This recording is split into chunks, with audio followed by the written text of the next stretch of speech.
Good morning and welcome back to CPS online class. I, Mr. S.Sharma, and English faculty of Central Public School, Chhapra, Bihar. Today, I'm going to teach the student of class 7th the textbook Honeycomb English, and the entitle of the lesson is 3 questions written by Leo Tolstoy. The moral of the story is to live in the present moment rather than complaining about the past and anxious about tomorrow. We ought to consider every person we meet in the moment as significant being, whether it is a poor or a rich man.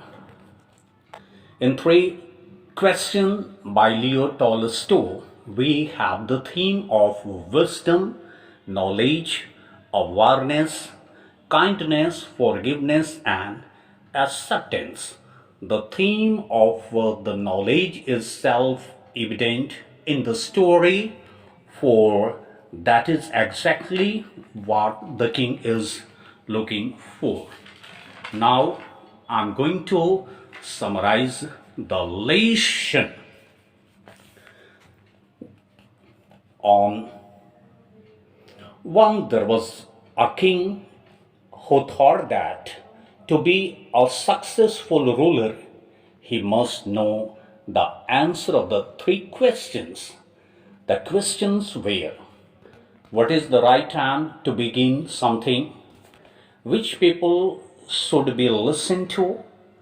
And what is the most important thing for him to do?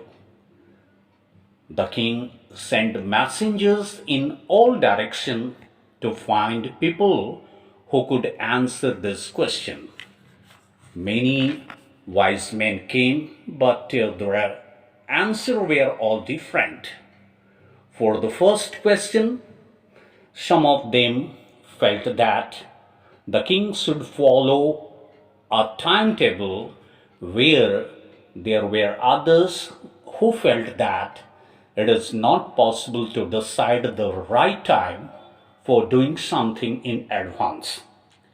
Similarly, for the second question, some wise men said that the king should follow his counselor, while others thought it was the priest whom the king should listen to.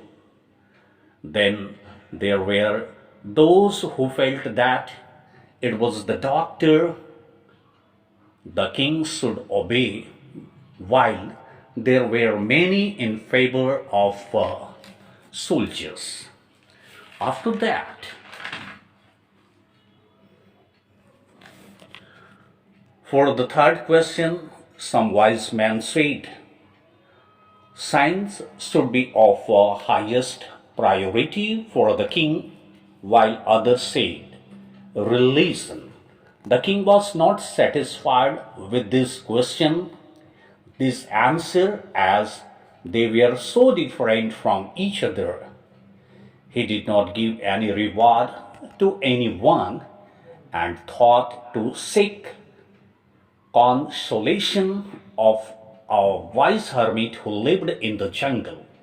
The hermit will see only ordinary people, so the king dressed up like a normal man, leaving behind his horse and bodyguard, and went to the hermit hut.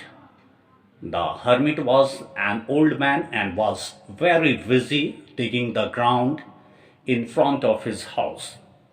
The king told the hermit that he has come in search of answer for the 3 questions and repeated them.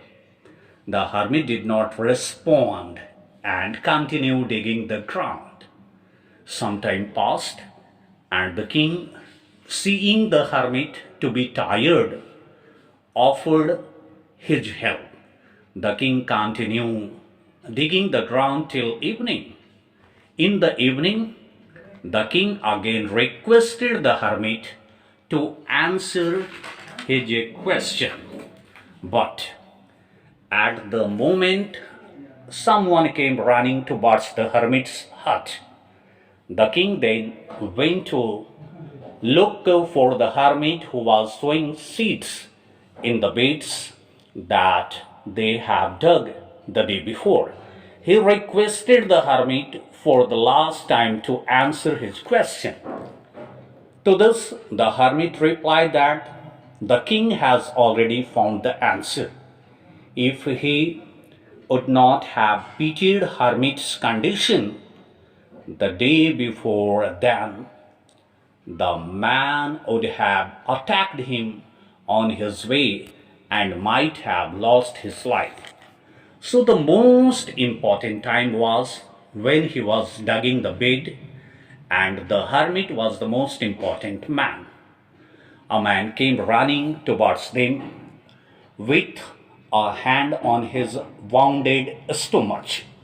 The king cleaned the wound and dressed the wounded, controlling the flow of blood.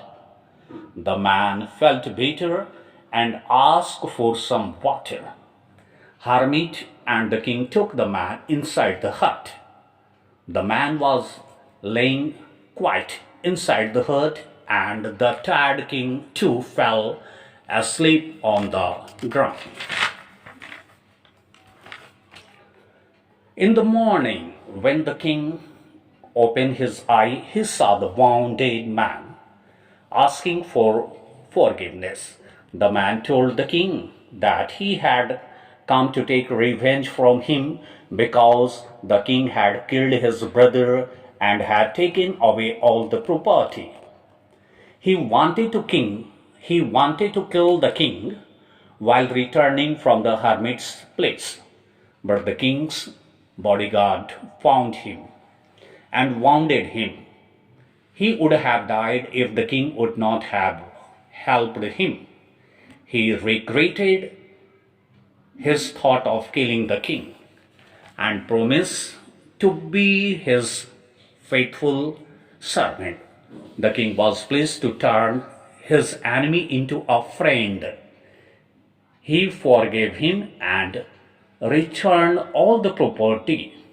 When the wounded man arrived, the most important time was when he was caring for him, else he would have died of his wound without the two of them reconciling for their act. So, at that moment, the wounded man was the most important man, and nursing him was the most important business. After that, the hermit said to the man that the most important time is now, because it is the only time when we have the power to act. The most important person at a particular moment is we ourselves, because future is unknown to all of us, and there is always an uncertainty about meeting anyone else. The most important job is to do good to others, because we have been sent to this world for this noble deeds. So this is the end of the chapter, and I wish you would have listened me carefully. Goodbye, and keep learning and keep practicing. Thank you.